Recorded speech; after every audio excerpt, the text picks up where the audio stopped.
Subcomissão temporária sobre a situação da educação na pandemia debateu hoje instalações físicas adequadas nas escolas.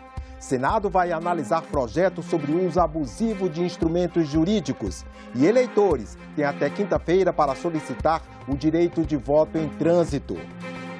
Olá, hoje é segunda-feira, 15 de agosto. O Senado Notícias está no ar.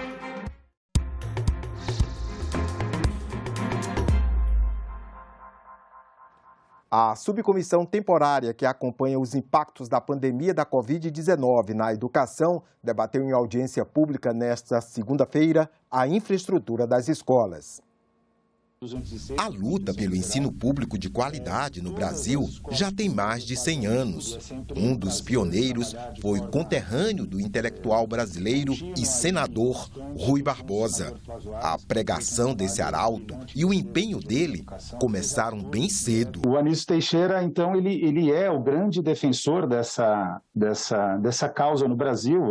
Os primeiros trabalhos dele sobre infraestrutura escolar é na época que ele é superintendente da educação e do ensino no estado da Bahia. Ele começa muito cedo, com 20 anos, quase 20 anos, e ele já trata a questão da infraestrutura escolar como um tema central. Já faz 12 anos que o Conselho Nacional de Educação definiu: todos os profissionais da educação devem receber pelo menos o piso salarial, ter plano de carreira, salas de aula devem ter número adequado de alunos.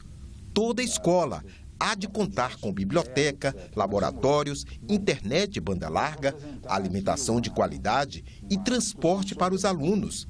Falta muito para se alcançar essa meta.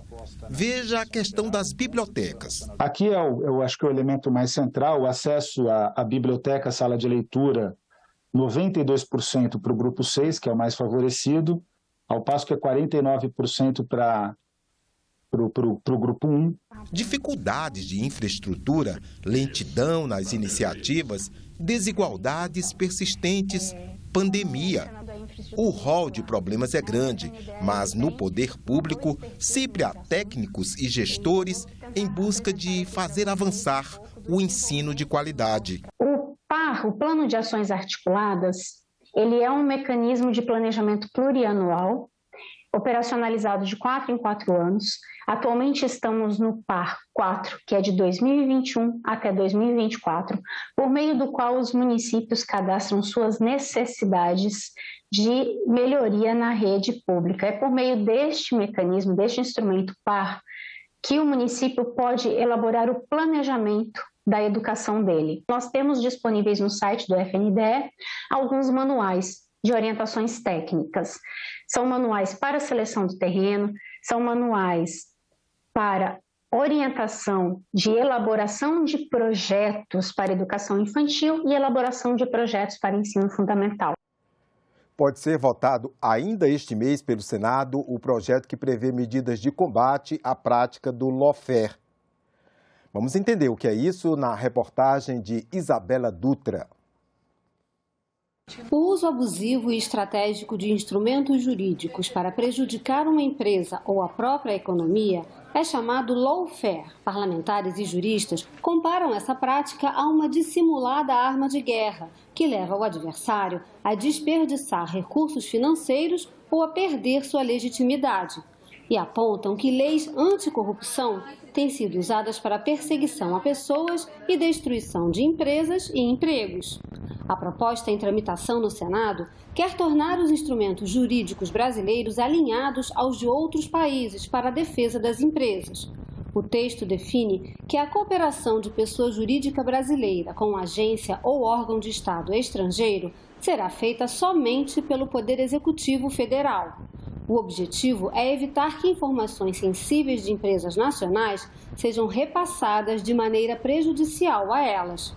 O projeto também prevê que o Poder Executivo exerça papel central na coordenação dos esforços de inteligência econômica, evitando que as empresas nacionais sejam alvo de práticas abusivas de agências ou órgãos de Estado estrangeiros. Também evita que ações judiciais venham em seguida ao reconhecimento da culpa no âmbito administrativo, poupando postos de trabalho e evitando a falência da empresa. O texto revoga ainda normas que prevêem a dissolução compulsória de pessoas jurídicas.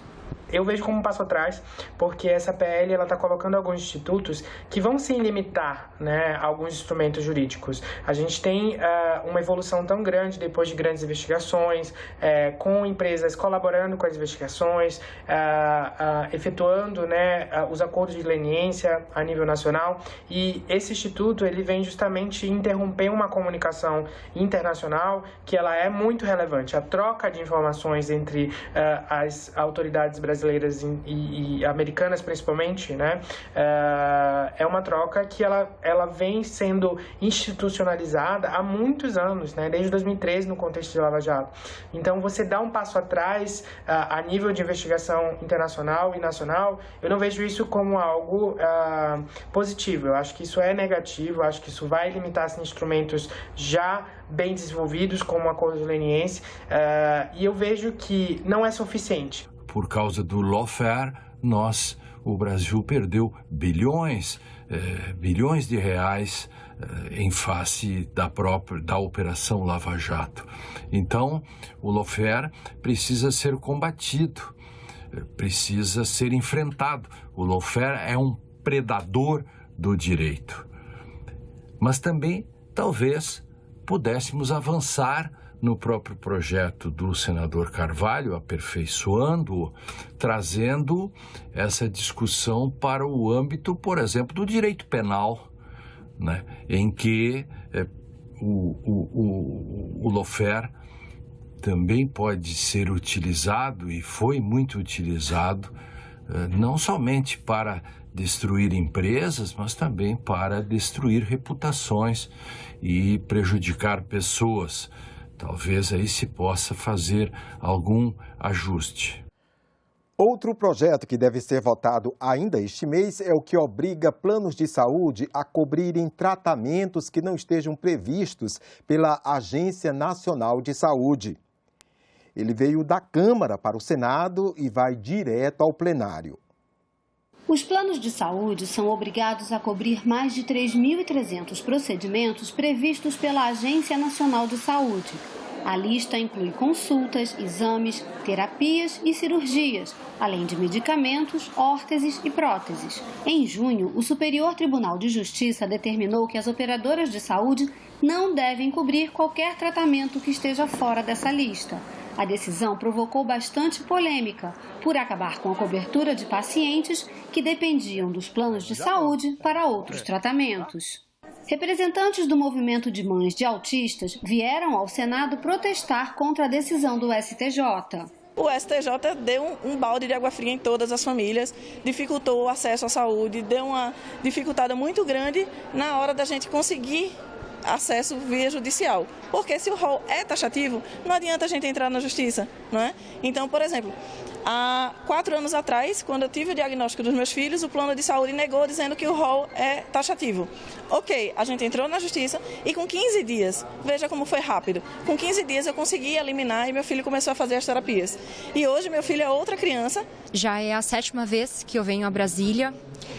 Além de ser um custo muito alto com passagens, né, nós já viemos em ônibus também, tem um desgaste emocional e também a involução da minha filha, né? Então, assim, é claro, vale a pena lutar pela PL, porque ela dá uma estabilidade na saúde, na vida da minha filha e de tantas outras vidas que a minha filha também representa, mas é muito cansativo, é desgastante. Então, o que eu mais quero hoje é que nós tenhamos uma celeridade nisso, que a vida tem pressa, a gente precisa de fato que essa situação se resolva. A proposta que chegou ao Senado, já aprovada pela Câmara, cria hipóteses de cobertura fora do rol de procedimentos da agência. O objetivo é dar continuidade a tratamentos que poderiam ser excluídos dos planos de saúde. O Senado vai fazer sessão de debates temáticos para discutir o projeto. A proposta determina que o procedimento não previsto no rol da ANS deve ser autorizado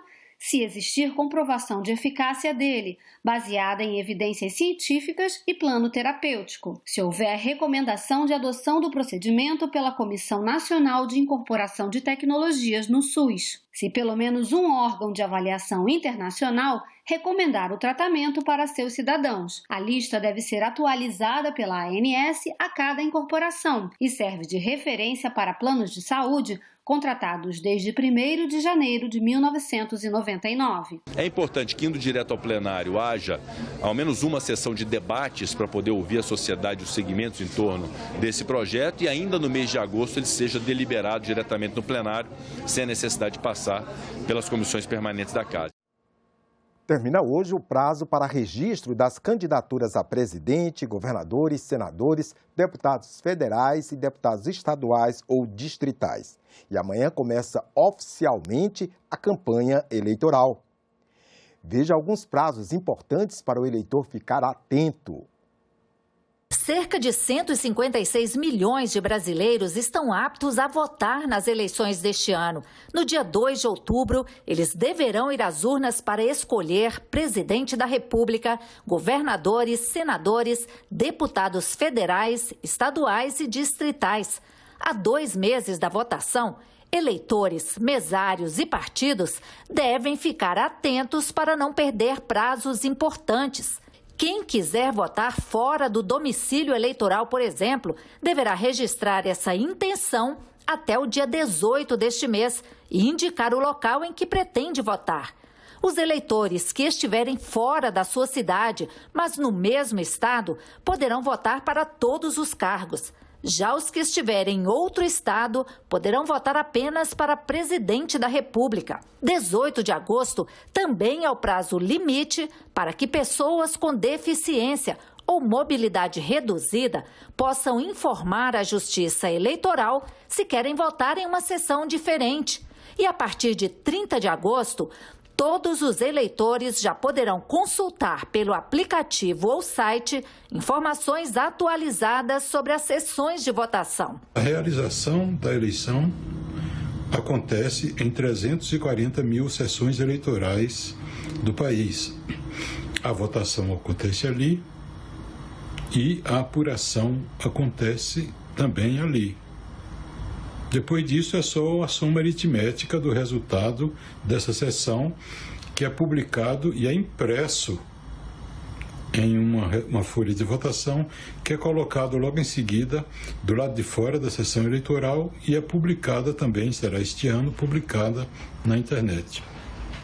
O que é, podemos dizer, mais uma forma de assegurar que o sistema é confiável e é auditável e é seguro. Para garantir o direito ao voto desses milhões de eleitores, a Justiça Eleitoral contará com a colaboração de cerca de 2 milhões de mesários convocados ou voluntários em todo o país e também no exterior. Já o registro dos candidatos escolhidos poderá ser feito até o dia 15 de agosto. Só depois disso, ou seja, a partir do dia 16 de agosto, começa oficialmente a campanha nas ruas e na internet. Comícios, distribuição de material gráfico, caminhadas, propagandas pagas na internet, jornais impressos e revistas, por exemplo, ficam permitidos a partir deste dia. Já o horário eleitoral gratuito no rádio e na TV só começa 10 dias depois, em 26 de agosto, quando as emissoras de rádio e televisão passam a veicular blocos de propaganda eleitoral. Até o dia 29 de setembro, as emissoras deverão reservar 70 minutos diários de sua programação para a propaganda eleitoral gratuita. É neste mês também que a presidência do Tribunal Superior Eleitoral passará a ser ocupada pelo ministro Alexandre de Moraes. Ele tomará posse no dia 16 de agosto, no lugar do atual ministro Edson Fachin, que completará apenas 6 meses no cargo. Nas eleições deste ano, vamos escolher presidente da República e senadores pelo voto majoritário. Mas vamos votar também para deputados federais e estaduais ou distritais na chamada eleição proporcional. E, nesse caso, as regras mudaram. Vamos conferir. A reforma eleitoral promulgada em 2021 trouxe mudanças nas eleições proporcionais para deputados federais e estaduais este ano. As coligações entre os partidos que eram desfeitas logo após as eleições deram lugar às federações. Agora, os participantes da federação têm que ficar juntos pelo menos até o próximo pleito. As coligações eram alianças eleitorais. Eram formadas para participar das eleições. As federações, ao contrário, elas são constituídas para durar pelo menos 4 anos. E durante esse período, os dois partidos estarão aliados nacionalmente, vale dizer, na Câmara, no Senado, nas eleições para os governos estaduais, municipais, etc. O número de deputados federais eleitos é usado para calcular o tempo de TV e a distribuição dos recursos do fundo eleitoral. Para estabelecer quantos votos são necessários para cada candidato a deputado estadual ou federal conquistar uma vaga, a regra é o quociente eleitoral. O quociente eleitoral corresponde ao número de votos válidos dividido pelo número de vagas. Nas eleições proporcionais, contam-se como válidos apenas os votos dados a candidatos regularmente inscritos e as legendas partidárias. O senhor sabe o que é coeficiente eleitoral? Como é que é? A senhora sabe o que é coeficiente eleitoral? Não. Sei não. Cara, na verdade eu não entendo muito bem de política, não. O senhor sabe o que é coeficiente eleitoral? Sim. O que é? Ele é o índice que o partido tem que ter para poder eleger seus candidatos. Por exemplo, em São Paulo, são 35 milhões de eleitores. Suponhamos que tenha 28, 27 milhões de votos válidos. Pega-se o número total de votos válidos em São Paulo, divide por 70, e aí é o quociente eleitoral. E o que é o quociente eleitoral? É a quantidade mínima de votos que um partido precisa ter para eleger um deputado. 2 mudanças foram introduzidas com o objetivo de tornar a disputa eleitoral mais justa ou menos desigual. A partir de agora, votos em mulheres e negros serão computados em dobro para efeito de cálculo do fundo eleitoral. As novas regras dificultam a eleição daqueles candidatos que, com votação irrisória, pegam carona em outros famosos de muitos votos. O Estado tem um quociente eleitoral.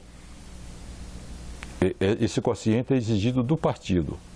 E do candidato é exigido o quociente eleitoral individual, ou seja, que é 10% do quociente eleitoral do partido. Essa medida foi instituída para evitar o chamado efeito Enéas, quer dizer, um candidato que tem uma votação extraordinária e puxa com ele, no mesmo partido, candidatos com votação inexpressiva. O entendimento do Senado Federal foi o entendimento de que o sistema eleitoral devia ou deve ser aquele que estabelecemos em 2017, o sistema proporcional, sem coligações partidárias, com cláusula de desempenho que faça com que os partidos possam funcionar e ter acesso a fundo eleitoral, fundo partidário, tempo de TV e rádio, desde que cumpram determinadas metas ao longo do tempo. A primeira eleição dessa regra, a eleição federal, é essa de 2022. E você, sabe o que é votar em trânsito? Pois é, o prazo para solicitação desse direito se encerra na próxima quinta-feira, 18 de agosto.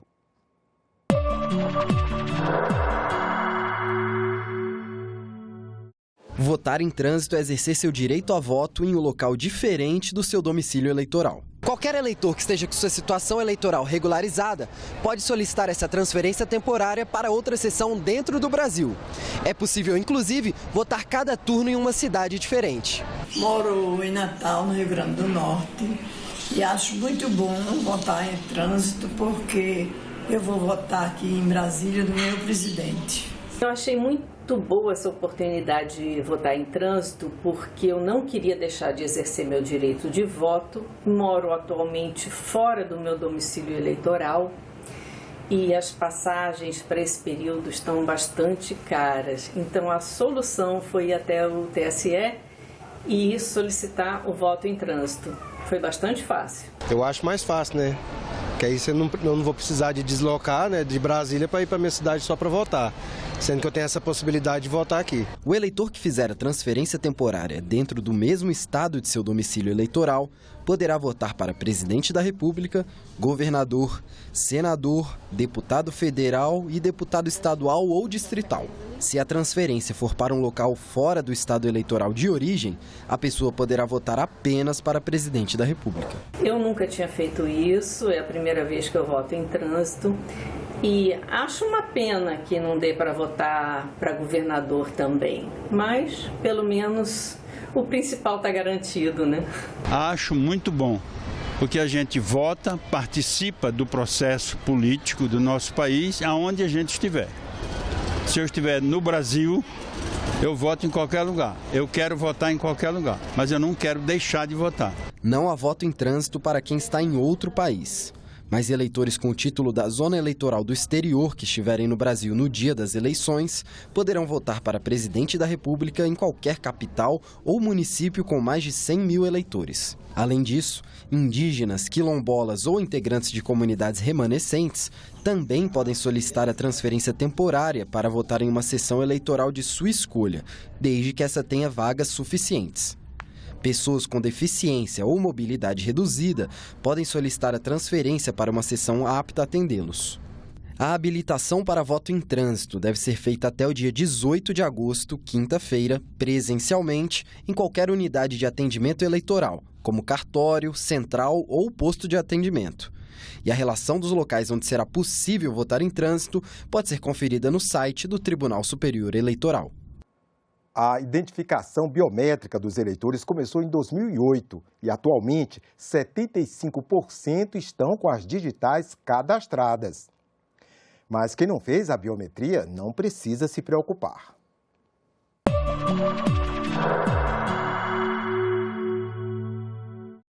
Informação única, pessoal e segura na ponta dos dedos. A biometria aumentou a segurança na identificação do eleitor, impedindo que um vote no lugar do outro, o que reforça a transparência do processo eleitoral. A biometria é um dos dispositivos por meio dos quais os eleitores, os partidos políticos, as entidades da sociedade civil e as instituições públicas podem verificar a confiabilidade do sistema de votação. O sistema foi testado pela primeira vez nas eleições de 2008 em 3 municípios brasileiros: São João Batista, em Santa Catarina, Fátima do Sul, no Mato Grosso do Sul, e Colorado do Oeste, em Rondônia. 10 anos depois, nas eleições de 2018, já eram mais de 85 milhões de eleitores com biometria. Nas eleições municipais de 2020, mais de 117 milhões de brasileiros e brasileiras já tinham feito o cadastro para votar com biometria. Mas, por causa da pandemia, não houve identificação biométrica nas eleições. Pelo mesmo motivo, os cartórios eleitorais de todo o país suspenderam o cadastramento de novas biometrias. O cadastramento continua suspenso, mas o TSE tem feito acordos com órgãos que também fazem coletas biométricas, como os Detrans e Polícia Federal, e tem conseguido, com isso, aumentar o número de registros biométricos no país. Mais de 118 milhões de eleitores já têm cadastro biométrico, o que representa 75,52% do total de eleitores do país. Em 15 estados e no Distrito Federal, 100% dos eleitores já foram cadastrados. O Tribunal Superior Eleitoral ainda não definiu o uso ou não da biometria nas eleições deste ano para as pessoas que já tiveram as digitais coletadas. Mas, segundo a Justiça Eleitoral, independente da decisão, ninguém vai deixar de votar por não ter feito o cadastramento da biometria. Os eleitores poderão se identificar com a carteira de identidade, identidade social, passaporte ou outro documento de valor legal equivalente, inclusive carteira de categoria profissional reconhecida por lei. As pessoas que têm a biometria coletada pela Justiça Eleitoral também poderão utilizar o aplicativo e-Título como forma de identificação. Nós ficamos por aqui. Você pode rever as reportagens desta edição na nossa página na internet, senado.leg.br/tv. Obrigado pela companhia e até a próxima.